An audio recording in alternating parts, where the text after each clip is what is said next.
Hello, my name is Mike Truong, and I'm a faculty here at APU, and I also serve as the Director of Faculty Development. And today I want to talk about stewarding the power of artificial intelligence in nursing education. This presentation was originally delivered on June 8th, 2023 at the full faculty retreat for the School of Nursing on campus. And I am recording this after the fact to provide the same information for those who weren't able to attend that retreat. So let's dive in. So today's session will address the following. I'm going to first talk about how Christian educators should approach artificial intelligence, or AI. And then we're going to talk a little bit about what generative AI and how that works, the various tools. And then number 3, we can also talk about the top 10 ways to use AI in nursing education. After that, we will talk about AI authorship and plagiarism. And then we will wrap up with AI's impact on jobs and the future of work. So there's a lot to cover, but we'll try to get through it as quick as we can. So how should Christian educators approach AI or any new technology? Technology is a gift of God. After the gift of life, it is perhaps the greatest gift of God's gifts. It is the mother of civilization, of arts, and of sciences, says Freeman Dyson, who is an astrophysicist. From this quote, we can gather that he is a believer and that his understanding of technology is actually in light of God's authority and sovereignty, and that the gift that God has given us through technology is something that is for us to steward. And so this is something that is repeated throughout the Bible. I'm just going to provide 3 particular verses here. In Genesis 11:6, the Lord said, "If any one person speaking the same language, they have begun to do this," referring to the Tower of Babel, "then nothing they plan to do will be impossible for them."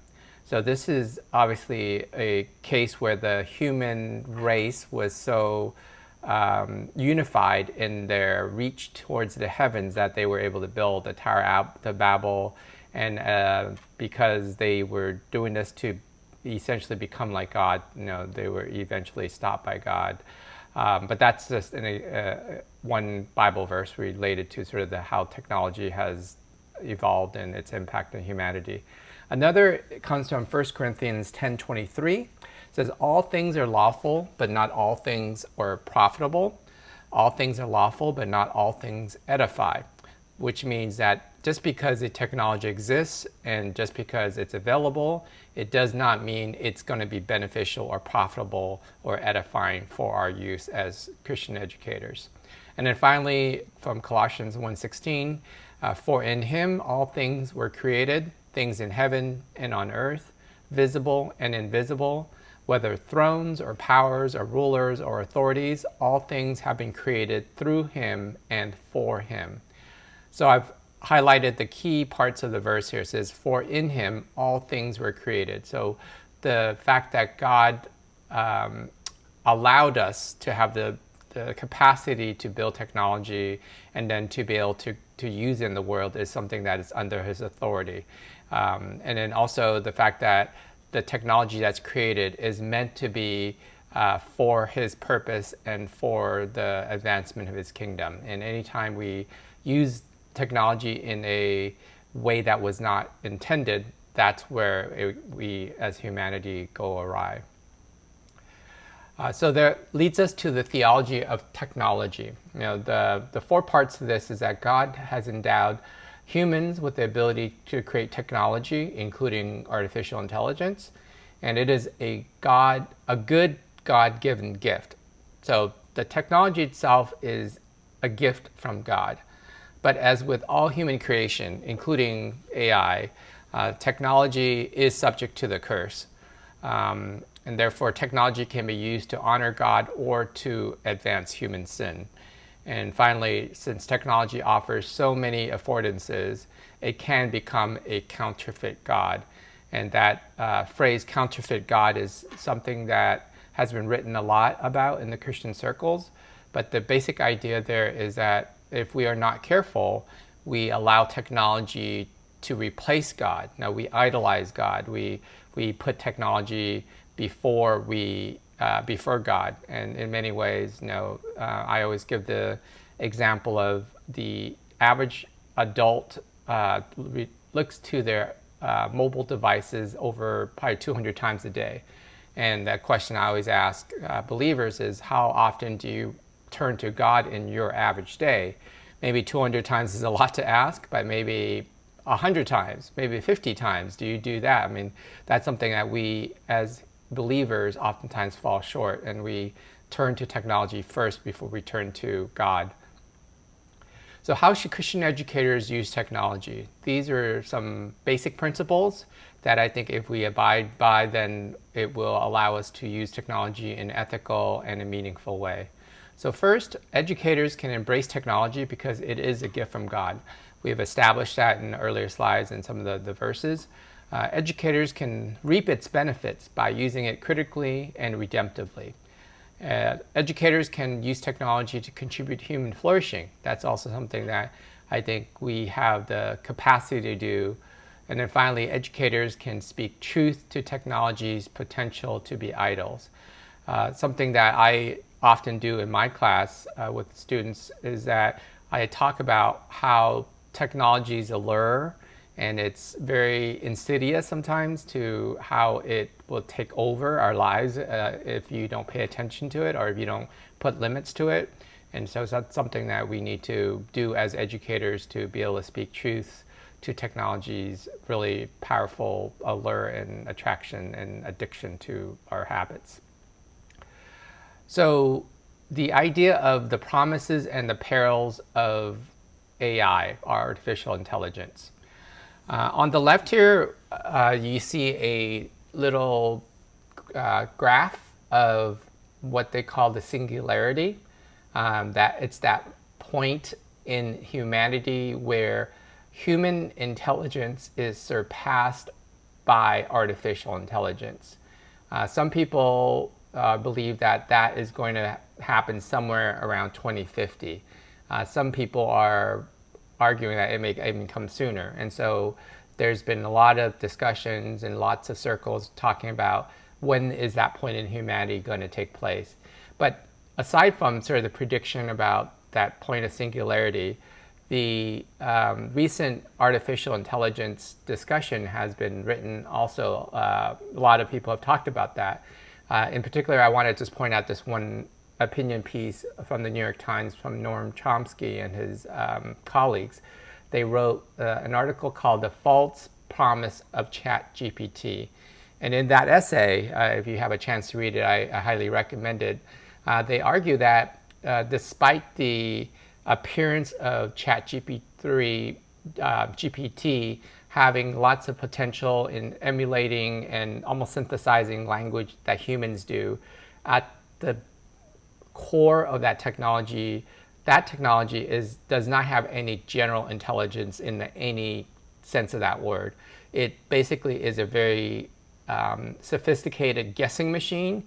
It understands a lot of language and the structures of language and grammar, and as it generates its responses, it's just following those rules, and that's it. It has really no consciousness. It has no real ability to understand language. It has no general understanding of what meaning behind those words and those languages. And so I think in many ways, this technology oftentimes is talked about in the public and the popular media as just very powerful and it's going to take over humanity.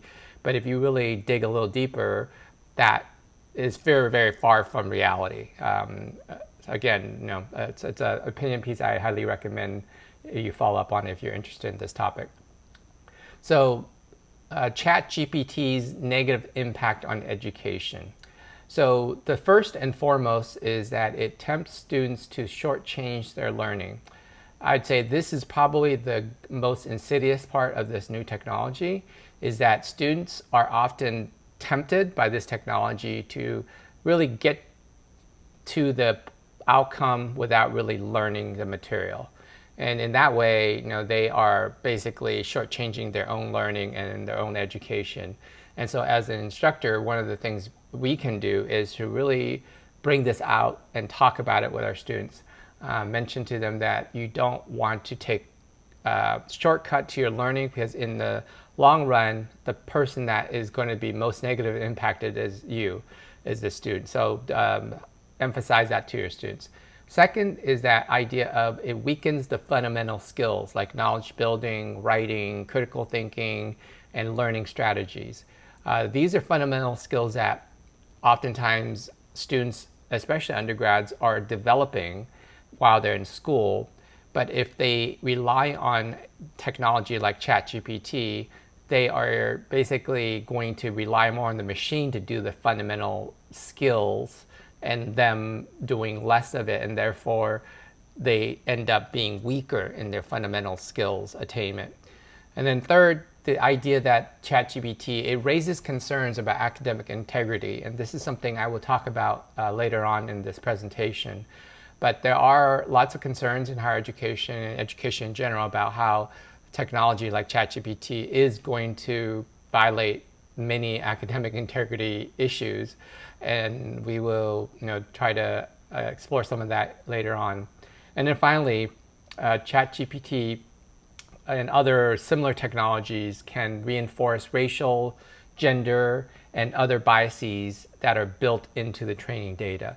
What I mean by that is these technologies are trained and built upon data, training data that is available on the internet or in databases, and oftentimes those databases are reflect a certain mindset or certain racial, ethnic, minority, income group, and therefore, depending on which database they're using, it may or may not be as inclusive or diverse as it can be, and therefore, the responses that we get from this technology oftentimes can reflect that bias that's in the training data.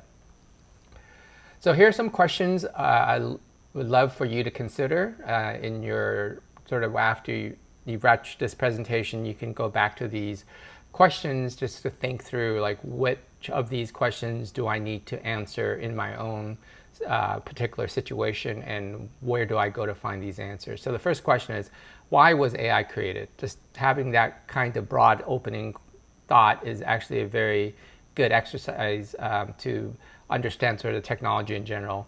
What problems is AI trying to solve? What are some of the unintended consequences of AI? How is AI impacting our mind, our heart, and our soul? And then finally, how will AI impact humanity and our relationship with God? These are very fundamental questions, and I hope maybe you and a colleague or some friends can talk this through, because as you do so, you will have a better grasp of the technology and its impact on sort of everyday life. So let's move on to what is generative AI and how does it work? So the category of generative AI basically refers to technology that can generate quote unquote original content, whether that be text, voice, audio, video, images, different computer codes, and other kinds of data. So the idea of generative AI is there are a whole host of tools. On the left here, you see that the categorized on the top left is where you probably have heard most of the public media talking about this, is sort of this text. ChatGPT is a tool where you put in a prompt and it comes back with some content, new content. And then, but there's also other kinds of technology, similar technology that does audio, video, visuals. The DALL-E 2 you probably might have heard of as well, where you describe what you want in a picture and the computer will generate that picture for you. And then finally, the bottom right are sort of the codes, that computer programming codes that you can ask it to generate as you work with the technology. So how AI chatbots work. So these three are probably the most well-known and the most popular. ChatGPT, it's from a company called OpenAI, Bard was created by Google, and then Bing, which is a Microsoft product, has the chatbot built in. And the idea of a chatbot is very similar to a text that you have used on your phone. It's just one person, you as a human, enter a prompt, and then what happens is then after you submitted that prompt, then the chatbot will generate an output. So for example, you might ask something like, what are some of the higher learning outcomes of Bloom's taxonomy? And then after you enter that, it will then come back and give you the response to your question. It's similar to how you would do a Google search, but unlike a Google search where it just will give you a list of links to different websites, chatbots will actually do the additional work of summarizing those websites and putting it into a very coherent and efficient form, so that when you read it, you don't have to go through all these different websites to understand. It will just summarize it for you and kind of give you the highlights of the results. So generally, that's how AI chatbots work. Because this is a recorded presentation, I'm not going to be able to show you the actual process, which I did during the day of the presentation. But the idea is you can ask GPT to do something like what I have here, the prompt, and explain ChatGPT to a kindergartner in a form of a very short story. And so what it will do is basically try to explain itself, like what technology it is, and to a kindergarten level person. So the vocabulary will be geared towards kindergartners, and then the format in terms of how that will be explained will be in a short story. So I encourage you to try it on your own, and just to see, you can ask it to explain whatever topic you want to a whatever level audience you want, and then in the form that you want it. You can have it as a poem, you can have it as like an essay, you can have it as a list. I mean, however format you want, you can ask for that. So that's an example of how ChatGPT prompt and output works. So I referred to a couple of slides ago about how AI doesn't just do text, but it also does images. And these are sort of the top tools that are out there for generating original images. Using natural language prompts. And when I say natural language, it's language that humans use. You and I talk every day in natural language. And when you input that as a prompt, you say, I want a picture of an elephant on a playground with children, something like that. And it will go ahead and do that, create that image for you, something that has never that's original in the sense that no one else has done that. It's not going to pull up an image of something that has been uploaded to the internet, but rather it's going to actually use the available database that it's been trained on and generate a new image of what you're asking it to do. Again, this is something that I really can't do because it's a recorded presentation, but I did something similar here where I just asked DALL-E, one of the graphics AI tool, to do something like what I said, and it was able to generate that image. In terms of audio and video, these are some of the companies that do that. At this point, this technology is still relatively young, new, and so there's still some learning curve that I think it's probably not ready for general population use. You have to be somewhat savvy with video and audio first before you can really use these tools. But the idea here is that you can upload or you can train the AI tool to recognize your voice or to have your image. And then as you do that, then the AI will then be able to generate new audio using your voice and or your image. This is oftentimes referred to as deep fakes. You probably heard of that term, where basically the new video that's generated has images of a person saying things in a voice that in their voice, but it's not something that the actual person has said. It's something that has it's what the computer has generated.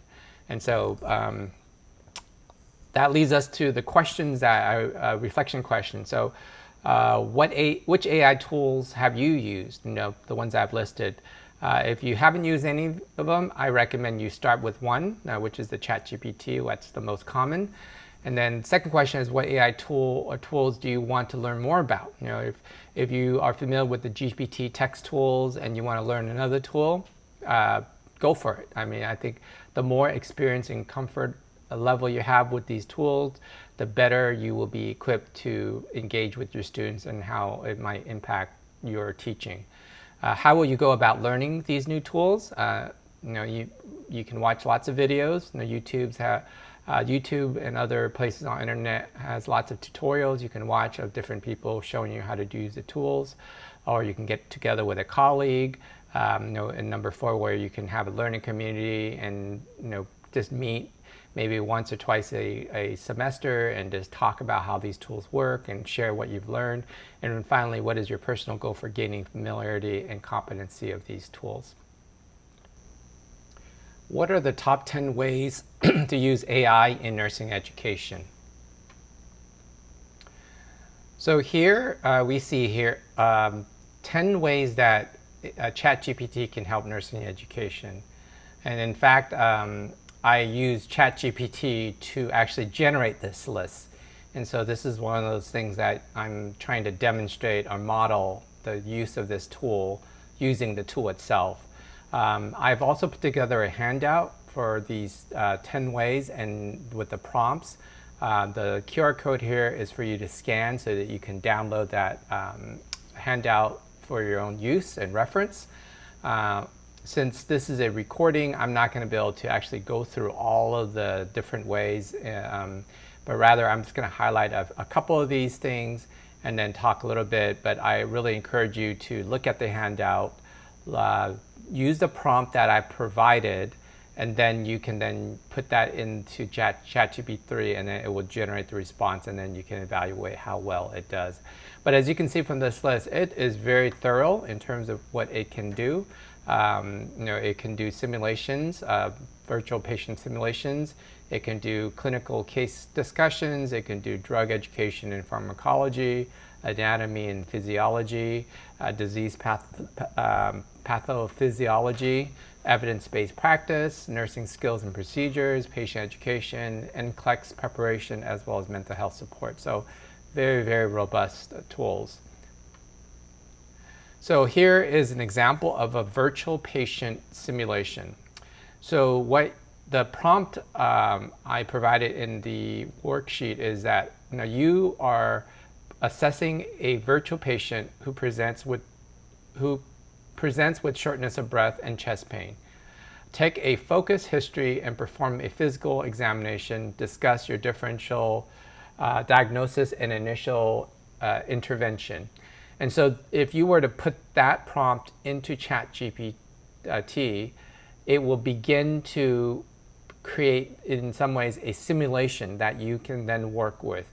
As you do this, it will then ask you some additional questions, and then as you go back and forth, it will then assist you as a user on how to basically interact with this patient using sort of this chat format, the Q&A format. So something that you may consider using in your class is, just if you don't do any kind of virtual simulations currently, this is potentially a tool that you can use. Another way to use ChatGPT is for drug education and pharmacology. The prompt that I provided in the handout is to explain the mechanism of action, common side effects, and nursing considerations for administering metoprolol in patients with hypertension. And you can obviously change this to another drug with different kinds of patient. But the idea here is that you can actually use ChatGPT to do a lot of that work of giving students understandings of how that drug work, what are some of the common side effects, and what are some of the considerations from the perspective of a healthcare provider. So again, since I'm doing this as a recording, I don't have sort of the ability to go back and forth, but the idea is use this prompt, and then you can kind of see what the result you'll get. and you can vary it and modify it according to what you need. A third example is this idea of nursing skills and procedures. And the prompt basically here is provide step-by-step instructions and considerations for administering subcutaneous injection, including needle selection, site rotation, and safe medication administration. So here, the prompt that you provide then will immediately generate this outcome where the AI will then basically give you the step-by-step instruction on how to basically do an injection. And this is, again, very useful can be very useful in your classes, especially if you're introducing a new concept or a new procedure or a new skill, and you want them to have some sort of prep work on how to do it first before you actually do the real thing. And using the computer here, you can allow it to kind of give them a step-by-step instruction, or you can use the instruction that's provided, modify it to your needs, and then use that as your instructional worksheet or your preparation for how you will then prepare students for the real skill or the real knowledge that they need to acquire to do a certain procedure. And then another example here is the preparation for the NCLEX, which is one of the biggest exams. It is the licensing for nursing. And so the prompt here is practice answering the following NCLEX style question. A patient with heart failure presents with sudden shortness of breath, cough, and pink, frothy sputum. Which nursing intervention should be prioritized in this situation? Explain rationale. So when you put this prompt in there, what it will do is it will actually generate a response, an answer to this NCLEX style question. And then as you do this with students, or you can help students take old questions and then put it in there, it will then give a model for what a response, adequate response would be for the real exam. So again, it's another way to use this tool to prepare for the NCLEX and other potential exams that may be used in the field. So here are some questions for you to consider. So have you explored how AI tools can be used in your discipline, in particular like your specialty? Just, again, I encourage you to dive in and just start experimenting with it, exploring so that you can have a better idea. Have you developed a go-to prompt for the common tasks that you may be doing as an instructor or as an educator? It's good to kind of develop these prompts, generic prompts, so you'll have it on hand so that whenever there's a situation that warrants it, you can just use it instead of having to come up with a new prompt along the way. And then have you run your assignments through AI tools to see what happens? One of the things that will be a big impact is on current homework and assignments. Most of the homework and assignments that faculty currently have are going to be chat GPT-able, meaning students can quickly copy the prompt or copy your assignment, put it into the prompt in GPT, and then generate a response of what to that question. And they can do this in a matter of minutes, if not seconds. And so the question is, how many of your assignments are quote unquote compromised, and what are you going to do about it? And so it's something to really think through. And then finally, what questions do you still have about using AI tools in your class? In terms of what APU has done up to this point about the AI tools implication on academic integrity. So this past spring of 2023, I helped facilitate a group of faculty and administrators on campus to kind of look at the existing undergraduate and professional academic integrity policy as well as the graduate policy. And what we did was to look at the existing language and to really allow, to take on the new AI tools and see how those tools are going to impact the current policy. And so the gist of this, I'm going to let you refer to the final document, but I'm just going to highlight what the major fundamental change is. That we basically defaulted to students are not going to be able to use these artificial intelligence tools without any permission from the faculty. That's the key here. So faculty, as a faculty, you are the one that will say whether or not you allow students to use it in your classroom. If you don't, then just make it clear. And if you do, then you want to make sure you are going to provide some guidelines on how they do that. So we are really prioritizing the faculty's prerogative in the use of this new tool. And obviously, when they do submit the work from these tools, that they do acknowledge it and cite it as such. So that's something that we also have mentioned in here. And then for the implementation, the Provost office has the final document, and they have, I think, have updated the policy, and I think it will be publicized in this coming fall. In addition to the academic integrity policy revamp, we also provided as a resource for faculty a syllabus kind of addendum, if you will, providing 3 options of how faculty can adopt this technology or not. Option 1 is no use of AI. Basically, AI tools are not allowed in your class. So that's if you choose that option. There's verbiage that we have also provided. The Office of Curricular Support, OCS, is going to build this into the syllabus hub and also the syllabus templates, so that whenever you create a new course, those are going to be available language for you to add. The second option is critical use of AI. Basically, in this particular option, you do, as an instructor, allow AI tools to be used, but you want to do it in a responsible and ethical manner. And you can then use the language that we provide also to tweak it to your particular class setting. And then finally is the full use of AI, which is where you allow the tools to be fully utilized in your classroom. You may even incorporate it into your assignments or your projects. Again, we provide some language on how you can frame that, and then you can modify that language for your specific use case. So AI writing detectors and removers. Because of the pervasive nature of the AI writing, there are now AI detection tools.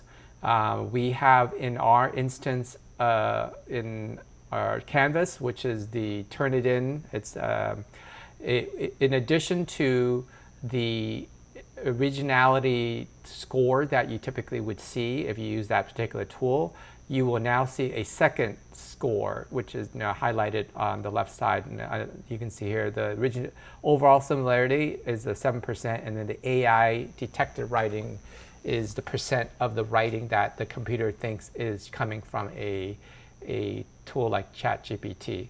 And so that's something that is already available to all faculty. It's built into your Canvas course.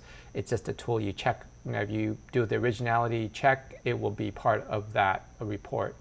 But there are also other standalone tools like the OpenAI text classifier.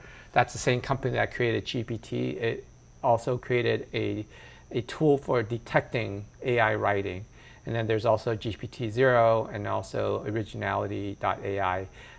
These are they have free levels, freemium levels, which has limits in terms of how much you can, it will check. But I think for the most part, it is available for you in case you're wondering if a particular piece of writing is written by AI or not. But using AI detection tools are not going to be foolproof, because there are now AI writing remover tools, meaning, let's say you give an assignment, a student takes that prompt, puts it in GPT, and it generates the response to that assignment. What the students, if they are savvy, will do is, because if they just submit that output from GPT alone, it will get picked up by the AI detectors. What they will do is then take that output from GPT and then put it into one of these AI writing removers. What that means is that they can run it through a second machine, which will then make it less perfect, if you will, so that the computers will not be able to detect the writing. It won't look like it's computer writing because it's been, the AI elements of that writing has been removed. So again, this is a cat and mouse game as students are using these AI removers. Now there's like a second generation or a third set of tools that are now being detected that detect AI writing remover types of writing. So, but the idea is there are detectors and removers are available, and it's just good to be aware of. In terms of AI authorship, OpenAI is the company that created ChatGPT. They recommend that humans acknowledge whenever they use AI as a collaborative partner. And so this is an example of a authorship or attribution. So the author generated this text in part with GPT-4, AI's large-scale language generation model. Upon generating draft language, author reviewed, edited, and revised language to their own liking and takes ultimate responsibility for the content of this publication.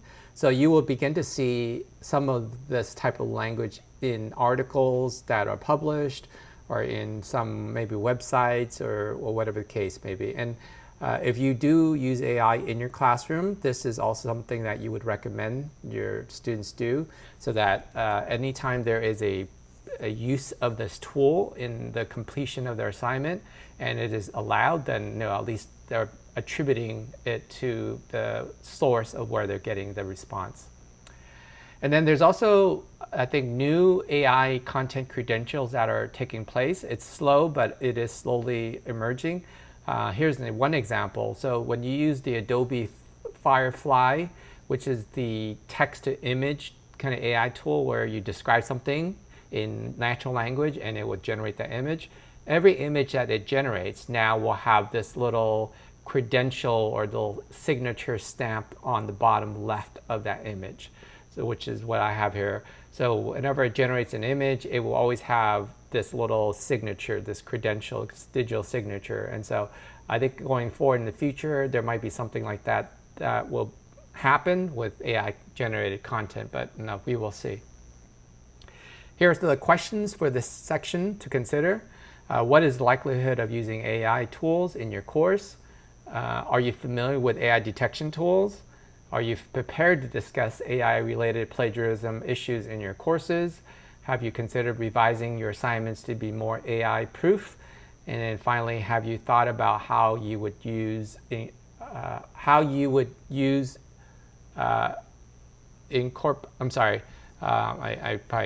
this is some typo here, but the idea is how will you incorporate the use of AI tools in your course?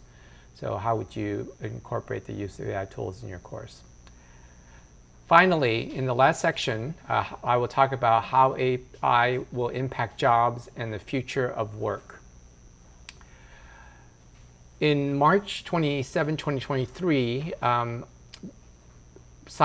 data scientists from OpenAI, as well as the University of Pennsylvania and Open Research, they published an article entitled "GPTs Are GPTs: An Early Look at the Labor Market Impact Potential of Large Language Models."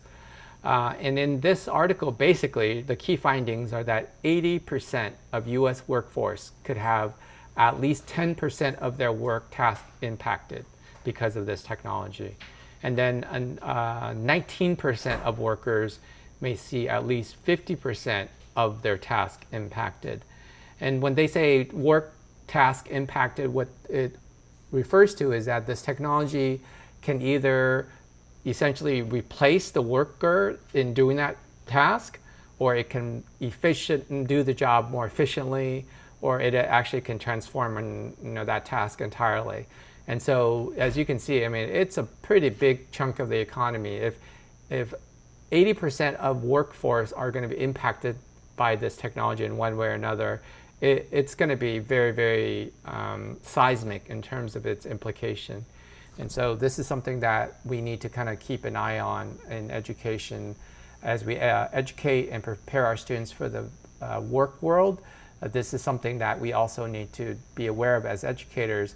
How are we equipping our students to be in this kind of new normal, new marketplace where there are AIs essentially doing a lot of the work or replacing workers in many respects. Here's another kind of graphic to kind of show you the power of this new tool. Let me move myself here to another side. So the graph here on the left shows you the different performance level of GPT's ability to pass standardized exams. The blue reflects the version 3.5, which was released in November of 2022, all the way through maybe April of 2023. And then since April, it's moved up to version 4, and which is now reflected in the green. So even though in version 3.5, it was able to do very well in things like the AP exam, SATs, and so on, it didn't do as well in sort of the more advanced standardized exam. But since version 4 has come out, you can see it has basically taken everything up to at least the 70th or higher percent of these standardized tests. For example, it's able to do the bar exam, which is the exam that students take to become lawyers. It scores in the 90th percentile. With the LSAT, also it's a graduate exam for law. It is able to score in the 88th percentile, and then on it goes. So it is just astounding, the ability of this machine to basically do standardized exams in a very, very high level. Automation risks by job types. This comes from The Economist. Here is sort of a chart that shows the different types of jobs and its potential to be automated, including technology like ChatGPT. And you can see there, healthcare is somewhat protected. Less than 40% of the jobs in healthcare are going to be directly automated in that respect. But this automation is not just about ChatGPT and its similar AI tools, but it's also talking about robots and many other tools that are going to basically have the potential to replace existing jobs. These are the most in-demand skills of 2023. One of the things that we can do as instructors, educators, is to really talk with students about these skills and whether or not we're helping them develop these skills. This comes from the World Economic Forum. Every year they put together the Future of Jobs report, and this is where they show the most important skills that are in demand right now across the field. And so you can see things like creative thinking, analytical thinking, technology literacy, curiosity, lifelong learning, resilience, flexibility, agility, and so on. These are really important skills that are in demand in various types of industries. And so the question is, are we preparing our students to develop these skills? Is their program, the program they're in, are they learning these skills? And if they're not, then that's something that we really need to think through and like reconsider some of the things we're teaching and maybe modify our learning outcomes so that these are going to be important as they learn the subject matter in our field. The most valuable workers of the future are going to be those who possess both the technical knowledge and the human skills. So it's something that I've been talking about a lot with faculty over the years. So for example, students need to know what it means to be a nurse. That's absolutely critical in your field. But at the same time, they need to learn what it means to have empathy. That's a very unique human skill that computers and robots cannot do at this point. Similarly, if a student is going to learn something in the sciences, they also need to learn about values, whether it's worldview values or important values to live by, life values. Similar to people studying business, they need to have really good, smart decision making, judgment on ethical cases, and so on. Also, people studying programming or computer science, every piece of code that they contribute to a particular system, there's going to be particular ethical considerations, especially this new AI technology. That's something that is so key. And if we don't teach the ethics along with the programming, then we are shortchanging our students. And then finally, with artificial intelligence, we also need to teach students what emotional intelligence, what does it mean to be human? How do you have self-control? How do you do social situations? All these are really uniquely human skills that they will not be able to learn from GPT or from a robot or from any programs of whatsoever. These are additional human skills that I think are important in the future. So you can see here compassion, innovation, teamwork, creativity, critical thinking, problem solving, leadership, emotional intelligence, systems thinking, values, ideation, communication, social justice, ethics, and flexibility. So lots and lots of really unique human skills that we can emphasize and develop among our students. And then finally, here are the questions for you to consider. How can educators prepare and equip students to flourish in the age of AI? Which technical and human skills are critical to the success of nursing students? And how will nursing educators prepare themselves to flourish in the age of AI? If you are a reader, here are some books I highly recommend. The first book on the left here is by Joseph Aoun, and he is a president, I can't remember what college now, but he talks about this idea of what skills are important. What's the role of liberal arts education in the age of AI? And so a very, very good book about that. John Lennox in 2084 gives you a big sort of historical overview of AI and its development and its impact on education.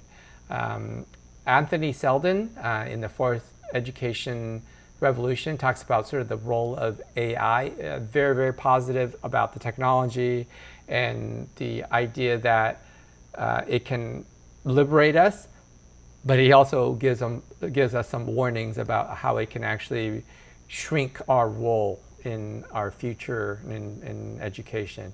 And then humans plus machine is the idea of how AI might reimagine our work. So that's a very interesting read. And finally, The Age of AI by Henry Kissinger, Eric Schmidt, former founder of Google, and then Daniel Huttinglocher. Very big, sweeping book as well, talking about sort of the impact of AI technology and how it will impact every arena of society, including politics, the sort of the industries and economy, and so on. And here are some additional resources. I believe I am providing the original slides. And so those links will be available through that, so you can find the links on that slide that is distributed. So thank you again. I hope this was helpful and it provided you a good overview of how to steward the power of AI in nursing education.